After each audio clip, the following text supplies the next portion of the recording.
జై సచ్చిదానంద. మీ అందరి మనసుల్లోనూ కొలువై ఉన్న పరమాత్మకు నా హృదయపూర్వకంగా శిరస్సు వంచి నమస్కరిస్తున్నా. మరణం గురించి ఇంకొన్ని విషయాలు మనం ఈరోజు మాట్లాడబోతున్నాం. మరణించే సమయంలో గాక మరణానంతరం ఆత్మకు ఏమవుతుంది? ఈ స్థూల శరీరాన్ని ఇక్కడే కాల్చేస్తారు, అది మనం చూస్తూ ఉంటాం. కానీ ఏది వెళ్ళిపోతుందో అప్పుడు ఏమవుతుంది? అప్పుడు ఆత్మకు ఏమవుతుంది? ఇటువంటి క్వశ్చన్ చాలామంది మనసుల్లో ఇదొక ప్రశ్నార్థకంగా ఉంటుంది. ఇందులో ఒక్కొక్కరు ఒక్కో రకమైన బదులు చెప్పడం వల్ల చాలా కన్ఫ్యూషన్స్ వచ్చి పడుతున్నాయి. నిజంగా చూసామంటే, వాస్తవరీత్యా చూస్తే జ్ఞానుల దృష్ట్యా ఈ మరణానికి అతీతంగా ఉండేవాళ్లంతా తమ జ్ఞాన అనుభవంతో చూసేవాళ్లే అయ్యుంటారు. అది వాళ్ళు నిరూపించడం జరిగింది. మరణించే టైంలో ఈ శరీరం, స్థూల శరీరం ఇక్కడే ఉండిపోతుంది. ఈ ప్రాణమే పోతుంది. ఈ ప్రాణంలో 3 విషయాలున్నాయి. ఒకటి ఆత్మ, కాజల్ బాడీ, ఎలక్ట్రికల్ బాడీ. ఈ సూక్ష్మ శరీరమే పోతుంది ఆత్మతో. దీన్నే మనం ప్రాణం అంటాం. కాజల్ బాడీలో కోపం, మర్యాద, మాయ, లోభం ఇవన్నీ వస్తాయి. ఇందులోంచి కొత్త ఎఫెక్టికల్ బాడీ ఉత్పత్తి అవుతుంది. అలాగే ఈ ఎలక్ట్రికల్ బాడీస్ ఈ శరీరంలో హృదయంలో కదలిక, శ్వాసించడం, రక్త ప్రసరణ, పైకి వెళ్లడం, కిందకు వెళ్లడం, ఇవన్నీ ఎలక్ట్రికల్ బాడీ యొక్క కారణం వల్ల జరుగుతుంది. అలాగే ఈ ఎలక్ట్రికల్ బాడీ ఎప్పుడూ కలిసే ఉంటాయి. ఎక్కడ ఆత్మ ఉందో అక్కడ ఈ ఎలక్ట్రికల్ బాడీ ఉంటుంది. ఆఖరిలో మోక్షానికి వెళ్లేదాకా ఈ ఎలక్ట్రికల్ బాడీ ఒక్క నిమిషం కూడా వదలకుండా ఆఖరి సమయం వరకు ఉంటుంది. ఈ శరీరం ముగిసిపోతుంది, కానీ ఎలక్ట్రికల్ బాడీ ఆఖరి వరకు ఉంటుంది. అలాగే నిర్మానుష్యంలో స్థూల బాడీకి ఎండ్ ఉంటుంది, ఎలక్ట్రికల్ బాడీకి ఎండ్ ఉంటుంది. తర్వాత ఆత్మ మోక్షానికి వెళ్తుంది. కానీ అజ్ఞాన దశలో నేను దేహస్వరూపుణ్ణి, నేను ఇంతే, మనస, వాచ, కర్మణ ఇవన్నీ నేనే, ఇవన్నీ భ్రమలో ఉన్నాయి. ఈ కారణంగానే ఈ శరీరం ప్రాణాన్ని వదిలి వెళ్లేటప్పుడు ఈ భ్రమతో కాజల్ బాడీ, ఎలక్ట్రికల్ బాడీ తోడుగా వెళ్ళిపోతాయి. కొత్త కాజల్ బాడీ వస్తుంది, పాతది మీకు ఫినిష్ అవుతుంది. కొత్త కాజల్ బాడీ వస్తుంది, పాత ఎఫెక్టివ్ బాడీ అంతమవుతుంది. ఆ సైక్లింగ్ జరుగుతూ ఉంటుంది. ఈ ప్రాణం వెళ్ళిపోతుంది. చాలామందికి ఏమవుతుందంటే, ఈ ప్రాణం ఇంకో యోనిలోకెళ్ళి ప్రవేశిస్తే అది ఎలా జరుగుతుంది? కొందరు ఏం నమ్ముతారంటే, గర్భంలో 5వ మాసంలో ఎప్పుడు ఈ పసికందు మూమెంట్ గర్భంలో ప్రారంభమవుతుందో అప్పుడే ఆ ప్రాణం ఎఫెక్ట్ అవుతుంది అనుకుంటారు, ఎంట్రీ అవుతుందంటారు. ఇంకొందరు పుట్టేటప్పుడు ఉంటుంది అంటారు. ఈ రకంగా రకరకాలుగా నమ్మకాలున్నాయి. నిజానికి, వాస్తవానికి ప్రాణమనేది ఎప్పుడు ఎంటర్ అవుతుందంటే, వామ్ అండ్ స్పెర్మ్ ఈ రెండింటి మీటింగ్ పాయింట్ ఎప్పుడవుతుందో ఆ సమయంలోనే ప్రాణం యొక్క ఎంట్రీ ఉంటుంది. ఏ రకంగా ఉంటుంది? స్థూల శరీరంలో ఒక హోల్ ప్రాణం ఉంది, అటాచ్డ్గా అది ఉంటుంది. దాని ఇంకో హోల్ ఇంత పెద్దగా ఉంటుంది, రబ్బర్లా ఉంటుంది. ఎక్కడ ఈ చావు బతుకులు ఉన్నప్పటికీ, ఇంకో చోట ఉన్నా సరే, ఈ భూమి మీదో లేక అమెరికాలో, ఇండియాలో, ఇక్కడో అక్కడో ఎక్కడున్నా సరే ఇది ఆ స్థలం వరకు ప్రాణం సాగిపోతుంటుంది. రెండోది వెళ్ళి స్పెర్మ్ ఓవంతో మీటింగ్ సమయంలోనే అది ఎంట్రీ అవుతుంది. ఎప్పుడు ఇక్కడ ఎంట్రీ అవుతుందో అప్పుడు స్థూల శరీరంలో మొదటి హోల్ పడుతుంది. ఇదే సిద్ధాంతం. ఈ రకంగానే అన్నీ జరుగుతుంటాయి. దీనికి మధ్యలో ఎటువంటి ఛాన్స్ ఉండట్లేదు. శరీరం లేకుండా ఉండడం, శరీరం లేకుండా ప్రాణం పొందడం అనేది జరగదు. ఎక్కడైనా అది ఎక్స్పెషనల్గా ఉంటుంది. ఈ సమయంలో ఇందులో ఏదైనా మిస్ అయిందంటే కొన్ని రోజులు ఆ ప్రాణానికి సూక్ష్మ శరీరం, ఎలక్ట్రికల్ బాడీ, ఆ తర్వాత కాజల్ బాడీ, అలాగే ఈ ఆత్మ కోసం కొన్ని రోజులు తిరగాల్సి ఉంటుంది. కానీ ఇదొక నియమమైన విషయమే కాదు. ఇది తెలుసుకోండి. ఎప్పుడు ఏ స్పర్మ్ అండ్ ఓమ్ రెండు ఒకటయ్యేటప్పుడు, అంటే ఈ స్పర్మ్ అండ్ ఓమ్ ఈ ప్లేస్లో ఒక స్థాయిని మించి ఉష్ణం ఏర్పడుతుంది. సూక్ష్మదేహంలో ఏర్పడుతుంది. మంచి వెచ్చని ఉష్ణం. దీన్ని ఆ వీర్యం పీల్చేస్తుంది. అలాగే దాటి బయటపడుతుంది. అంటే బిల్స్ బయటపడతాయి. దాని సోల్ ఫామ్ అవుతుంది. ఆ తర్వాత అందులోంచి కాజల్ బాడీలో నుంచి ఎఫెక్టివ్ బాడీగా ప్రారంభమవుతుంది. వెంటనే ఎంబ్రియో ఫామ్ అవుతుంది. ఆ తర్వాత దాని గ్రోత్ ఉంటుంది. చాలామంది ఏమంటారంటే 5వ మాసంలోనే ప్రాణం ఎంట్రీ అవుతుందని. కానీ ఇది చాలా తప్పు. ఎందుకంటే ప్రాణంలోని ఆత్మలోని ప్రెజెన్స్ లేకుండా ఎటువంటి వస్తువు వృద్ధి కాదు. అందువల్ల ఎంబ్రియో వృద్ధి జరగడం లేదు. ఎంబ్రియో వృద్ధి కావట్లేదు. ఆ ప్రాణం యొక్క ప్రెజెన్స్ మొదటి రోజు నుంచి ఆత్మ యొక్క ప్రెజెన్స్ ఉంది, ప్రాణం యొక్క ప్రెజెన్స్ ఉంది. ఈ ఒక కారణంగానే గ్రోత్ జరుగుతుంది. ఇదే సిద్ధాంతం. 5వ మాసం ఏమవుతుందంటే ఈ పసికందు మూమెంట్ గర్భంలో ఏర్పడుతుంది. అటువంటి అనుభవం అమ్మకు ఖచ్చితంగా తెలుస్తుంది. కదులుతుంది. కాళ్ళు చేతులు కదలడం మొదలవుతాయి. ఈ రకంగా మూమెంట్లో ఉంటుంది. ఇది 5వ మాసం కావడం వల్ల ఆ బిడ్డ కొద్ది కొద్దిగా అలా జరగడం మొదలవుతుంది. ఆ అనుభవం కలుగుతుంది. షీ కెన్ ఫీల్, నా బిడ్డ కదులుతుందనే ఫీలింగ్ తనకు ఏర్పడుతుంది. ఈ కాళ్ళు చేతులు అవి ఇలా కదులుతాయి. ఈ అనుభవం వచ్చే కారణంగా వీళ్లకు 5వ నెలనే ప్రాణం వస్తుంది, అంతకు ముందు లేదు అనుకుంటారు. మొదటి నుంచి ఇది ఉంది. డెవలప్మెంట్ తక్కువగా ఉంటుంది. కాళ్ళు చేతులు అన్నీ ఉన్నాయి. ఈ శరీరంలో ఈ ఫీలింగ్స్ చాలా వరకు ఉంటాయి. ఈ రకంగా కాళ్ళు చేతులు కదలడం వల్ల కూడా ఈ అబ్నార్మల్ బాడీకి ఏమీ వ్యతిరేకమైన ఫీలింగ్స్ కలగవు. ఎటువంటి ఫీలింగ్స్ కలగవు. జరగడాలన్నీ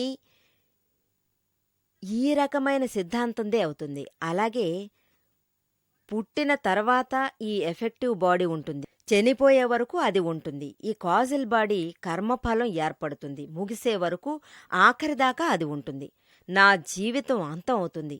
దాని విత్తు ఉంటుంది కదా, బనియన్ ట్రీ ఉంటుంది కదా, మీరు చూసుంటారు. పెద్ద వృక్షమై ఉంటుంది. కానీ దాని విత్తు చిన్నగానే ఉంటుంది, చాలా చిన్నది.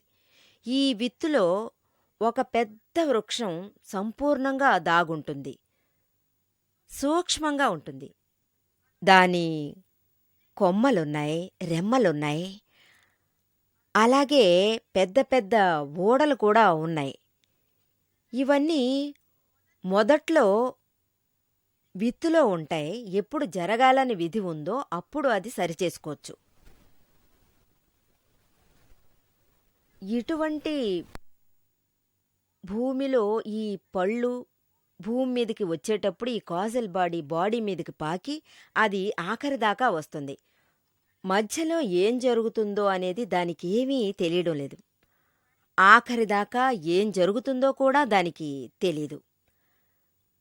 అందువల్ల ఇదే జననం మరణంల సమయం అవుతుంది. ఇదే మీకు సూక్ష్మంలో జరుగుతుంది. ఆ తల్లి ఏం తిన్నా అవన్నీ సూక్ష్మంలో ఆమెకు అది ట్రాన్స్ఫార్మేషన్ అవుతుంది. ఇందువల్ల తినేవన్నీ రక్తం ద్వారా ఆ బిడ్డకి దానికి నరిష్మెంట్ దొరుకుతుంది. ఈ రకంగానే వృద్ధి జరుగుతూనే ఉంటుంది, జరుగుతూ ఉంది. ఇప్పుడు ఈ కాజల్ బాడీ ఏ రకంగా ఉంటుంది? కాజల్ బాడీ అంటే కారణ శరీరం. ఇది పరిమాణాల వల్ల తయారయ్యింది.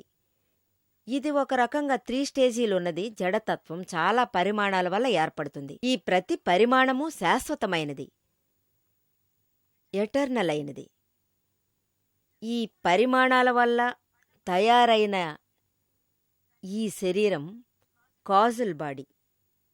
అది ఏ రకంగా సాయం పొందుతుంది? కాజల్ బాడీలో కోపం, మర్యాద, మోహం ఉంటే అందులో పరిమాణాలు లెక్క పెట్టలేని విధంగా ఉంటాయి. ఈ పరిమాణాలున్నాయే అవి శుచిగల పరిమాణాలు. ఈ పరిశుభ్ర పరిమాణాలు పరిశుభ్ర స్టేజ్ని శుభ్రమైనవి అంటారు. కానీ ఇటువంటి పరిమాణాలు ఉన్న స్టేజ్లో శుభ్రంగానే ఉంటాయి. ఇప్పుడు ఒకటి ఇవి ముందు వస్తే అన్నీ అహంకారం వల్ల అజ్ఞాన దిశలో ఇది ఉన్న స్టేజిలోనే కలిసిపోతుంది. ఆశ వల్లనో లేక ద్వేషం వల్లనో ఇటువంటి విషయం వల్ల ఈ పరిమాణాలు ఛార్జ్ అవుతాయి. ఏదైతే అలాగే న్యూట్రల్గా ఉంటుందో అది ఛార్జ్ అవుతుంది, ఎలక్ట్రికల్గా పనిచేస్తుంది. ఒకటవడం వల్ల నాది నాకున్నది, నాది నాకున్నది, ఇటువంటి కారణం వల్ల నేను అనడం వల్ల మాయ, కోపమే వచ్చి నిలబడతాయి. నాదనే మాయ కూడా వచ్చి నిలబడుతుంది. ఈ రకంగా కోపం, మాయ, మోహం, లోభం, ఈ రకంగా ద్వేషం, పేరాస ఇవన్నీ వాళ్లకు ఏర్పడతాయి. మాయ, మోహం వల్ల పేరాస కలుగుతుంది. ఇవన్నీ ఒకటితో ఒకటి కలిసేటప్పుడు అది ఆకర్షణ అవుతుంది. అంటే ఎలాగంటే ఇది మ్యాగ్నెటిక్ ఛార్జ్ అవడం వల్ల పరిమాణాల వల్ల జరుగుతుంది. ఇది మ్యాగ్నెటిక్ ఫీల్డ్ తప్ప మన మనసులో ఉన్న మ్యాగ్నెటిక్ ఫీల్డ్ ఇలా ఆకర్షణమవుతుంది. పరిమాణాలు లోపలికి లాక్కుంటుంది. అవన్నీ కరెక్ట్ అయి ఒకటవుతుంటాయి. ఎన్నిసార్లు ఈ రకంగా జరుగుతుందో ఆ రకంగా కోపం, మర్యాద, మాయ, లోభం మీకు ఏర్పడతాయి. మనస్సు, చిత్తం, శుద్ధ అహంకారం అన్నిటి యొక్క కాంబినేషను ఉంది. దీన్నే కాజల్ బాడీ అంటాం. ఇది ఛార్జ్ అయితే అంటే డిశ్చార్జ్ అయితే కాజల్ బాడీలో ఎఫెక్ట్ బాడీ ఉంటుంది. దీన్నే నెక్స్ట్ లైన్ కాజల్ బాడీ నుంచి ఎఫెక్టివ్ బాడీకి ట్రాన్స్ఫర్మేషన్ అవుతుంది. ఇది ఏ విధంగా ఉపయోగం, ఇదెలా పరిమాణాల వల్ల ప్రయోగమవుతుందో ఇన్వాల్వ్ అయ్యి అది ఛార్జ్ అవుతుంది. దీన్ని ప్రత్యేకమైన స్టేజ్లో ప్రయోగమని మనం అంటాం. ప్రయోగం స్టేజ్. ఎలక్ట్రిసిటీ ప్రాణమున్న భావన, ఇందులో యాక్షన్ ప్రధానంగా ఉంటుంది. ఈ స్థలంలో ఎటువంటి ఆచరణ ఉంటుందో దీన్నే ప్రయోగం అంటాం.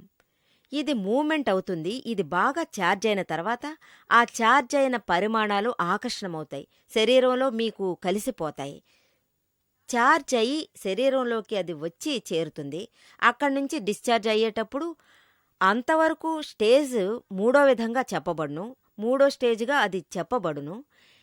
ఎప్పుడు డిశ్చార్జ్ అవుతుందో ఆ సమయంలో ఆ భావనతో ఛార్జ్ అవుతుందో ప్రయోగం చేసేటప్పుడు అక్కడి నుంచే డిశ్చార్జ్ అవుతుంది.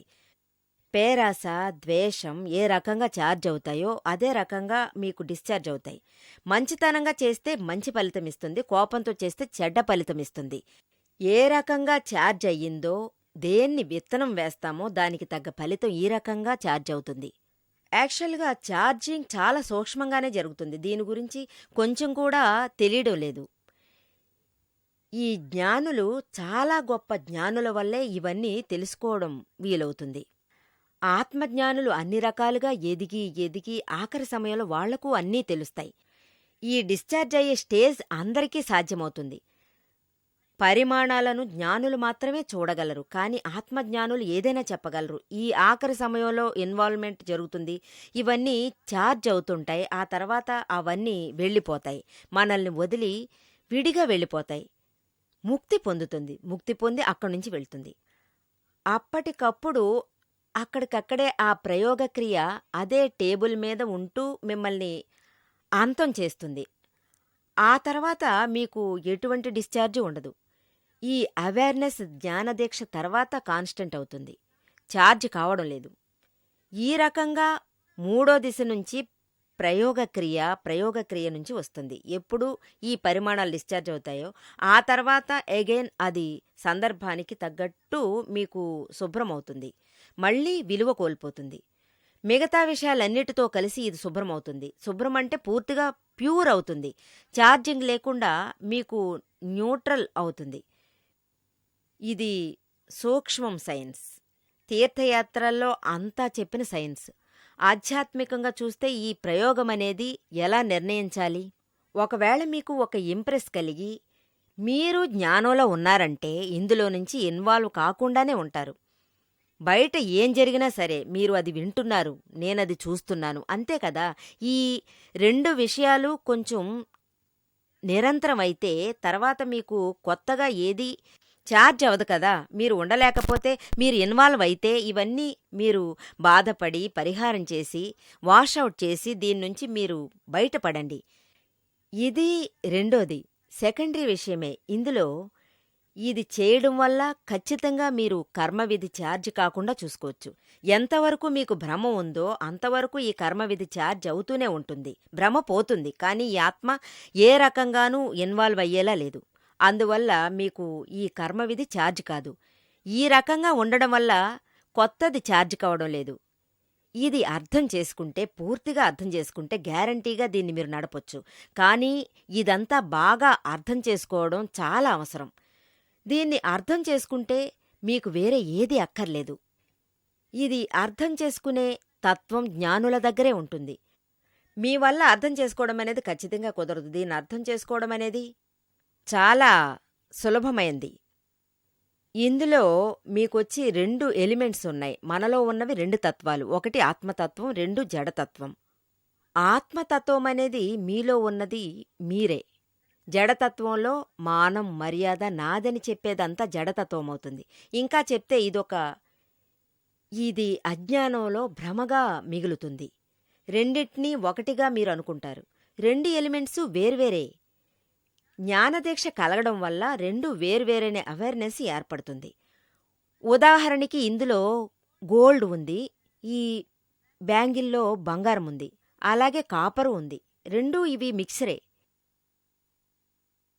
రెండింటి మిక్సర్ ఇది తెలిసిపోతాయి. ఈ 2 తత్వాలు ఉంటాయి తెలుసా? కానీ ఈ లోహం అనేది సాధారణ మనుషులకు తెలీదు.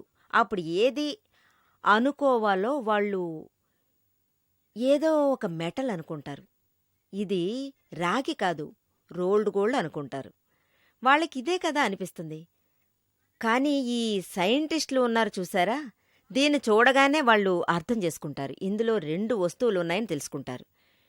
ఇందులో గోల్డ్ ఉంది, కాపరు ఉంది. ఇది ఏ రకంగా సపరేట్ చేయొచ్చు?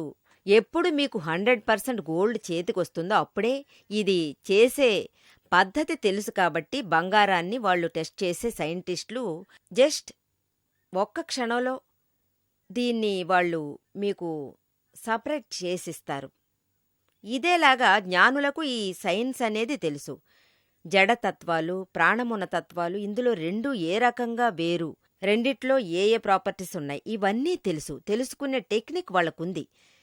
ఈ కారణాల వల్ల వాళ్లలో ఈ సపరేషన్ అనేది అనుభవంతోనే మీకు తెలియజేస్తారు. భ్రమ కూడా పోతుంది. తద్వారా జ్ఞానం మీద ఒక ఇంట్రెస్ట్ వస్తుంది. అహంకారం నాశనమవుతుంది. రెండింటినీ ఒకటిగా ఉన్నట్టు అనుకుని మనం ఉన్నాం. కానీ 2 వేర్వేరని తెలిసాక అహంకారం అనేది మనల్ని వదిలి వెళ్తుంది. ఇది అనుభవంతో తెలుసుకుంటేనే మంచిది. లేదంటే వేస్టే. దీన్ని మనం ఏ రకంగా అర్థం చేసుకోవాలి? మీరు బుద్ధితో ఎంతగా వివరించినా అర్థం చేసుకోవడం అనేది జరగదు. మీరే చూడండి. సాధారణంగా చెప్తే మీరు కావాలంటే చెప్పి చూడండి. కొంచెంసేపు అర్థమైనట్టు ఉంటుంది. తర్వాత మనకే ఇది ఒకసారి మీరొచ్చి జ్ఞానదీక్షలో ఫిట్ అవ్వండి. అనుభవం మీద తెలుసుకోండి. ఆ తర్వాత ఇది ఎప్పుడూ మీతోనే ఉంటుంది. దీనికోసం మీకు చాలా టైం అవసరం ఉండదు. ఒక రోజుకి మీరు ఇక్కడికొచ్చి చూడండి. ఇది ముందు చూసుకుని మళ్ళీ మళ్ళీ ఇది చేసి చూడండి. మేము ఎక్కడికల్లా వెళ్తామో, ఎక్కడెక్కడ స్పిరిచువల్ పర్సన్ ఉన్నాడో జ్ఞానదీక్ష మేము ఇస్తాం. బొంబాయికి వెళ్తాం, మద్రాసుకు వెళ్తాం, గుజరాత్లో, అహ్మదాబాద్లో, ఆ తర్వాత బరోడా, సూరత్, అన్ని స్థలాలకి మేం వెళ్తాం. ఇప్పుడు ఢిల్లీకి కూడా వెళ్లేలా ఉన్నాం. 11వ తారీఖు నుంచి 26వ తారీఖు దాకా మేము ఢిల్లీలో ఉంటాం. మీరు నిజంగా మమ్మల్ని చూడ్డానికి అక్కడికి రావచ్చు. ఏదైనా క్వశ్చన్ అడగాలనుకున్నా మీరు మమ్మల్ని అడగొచ్చు. మీకు ఎటువంటి కన్ఫ్యూషన్ ఉన్నా సరే మీరు మా దగ్గర అడిగి సమాధానం తెలుసుకోవచ్చు. మీరు సమాధానం తెలుసుకుంటేనే మీకు ఆ ప్రోగ్రెస్ అనేది తెలుస్తుంది. ఇవన్నీ అప్పుడప్పుడు జరుగుతుంటాయి. చాలామంది కూడా ఇలాగే చేస్తూ ఉంటారు. మమ్మల్ని పిలుస్తుంటారు. వాళ్ళ గ్రామాలకంతా మమ్మల్ని పిలుస్తారు. మేము వెళ్తాం. మాకేంటి, మాకు ఏం తెలుసు? మాకు ఏదీ లేదు. సాంప్రదాయం లేదు. హరిధర్మం లేదు. మేము ఎవరి గురుశిష్యులం కావు. మాకు ఆత్మ సుఖప్రాప్తం కలిగితే దాన్నే మేము అందరితోనూ షేర్ చేసుకుంటాం. ఏ గ్రూప్ ఏ ప్రదేశానికి మమ్మల్ని రమ్మంటారో అక్కడికంతా వెళ్తుంటాం. ఎక్కడికి వెళ్ళినా ఈ జ్ఞానదీక్ష గురించే చాలామంది అడుగుతుంటారు. నిజమైన మనసుతో ఎవరు మా దగ్గరకొచ్చి అడుగుతారో వాళ్లతో మేం చాలా చాలా ప్రేమగా అంతా మేం వాళ్లకు నేర్పిస్తూ ఉంటాం. ఇప్పుడు మేము గుజరాత్‌లో ఉండడం వల్ల మాకు ఈ కాంటాక్ట్స్ ఎక్కువగా ఉంటాయి. అందువల్ల ఇక్కడున్న వాళ్ళే చాలామంది మమ్మల్ని పిలుస్తూ ఉంటారు. గుజరాత్‌లో అన్ని భాషల్లో చాలా తక్కువ. అందువల్ల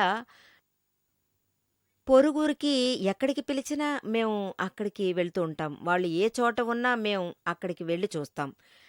మా భావన ఇదొక్కటే. లోకంలో ఉన్న వాళ్ళందరి బాధలు పోవాలి. ఎవరి మనసుల్లోనూ దుఃఖమనేది నిజంగా ఉండకూడదు. ఆత్మను అర్థం చేసుకోండి. మంచి జీవితాన్ని మీరు జీవించండి. లౌకికంలో ఉంటున్నా మనం ఖచ్చితంగా బుద్ధిమంతులం కావాలి. ఎవరి జీవితం మనలో మన వల్ల ఇతరులకు దుఃఖం రాకుండా చూసుకోవాలి. ఇతరులకు దుఃఖం రాకుండా చూసుకోవాలి. ఇటువంటి జీవితం కోసం మా దగ్గరకొచ్చి సలహా తీసుకోండి. ఆత్మ అనే విషయం పరమాత్మగా ఉంది.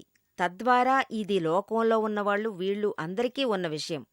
ఈ జన్మంటూ ఉంటే అన్ని జన్మలు ఉండి తీరుతాయి. ఇది అర్థం చేసుకోవడం చాలా అవసరం.